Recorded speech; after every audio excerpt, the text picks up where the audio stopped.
Hi hello friends, welcome back to my channel. ఈరోజు simple and క్విక్గా అయిపోయే recipe బెండకాయ ఫ్రై. జిగురు అనేది లేకుండా ఎలా చేయాలో చూద్దాం.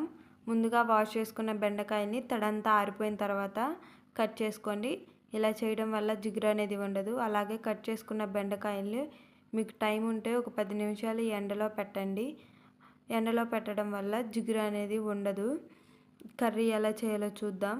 ముందుగా స్టవ్ మీద ప్యాన్ పెట్టి ప్యాన్లో తగినంత ఆయిల్ వేసి ఆయిల్ హీట్ అయిన తర్వాత పోపు దినుసులు, పచ్చిమిర్చి, ఆనియన్, చిన్నులపై వేసి ఒక 2 మినిట్స్ ఫ్రై చేయండి.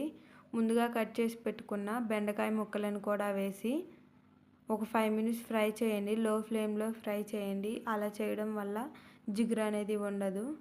తర్వాత పసుపు, తగినంత ఉప్పు వేసి ఒక 5 మినిట్స్ ఫ్రై చేయండి.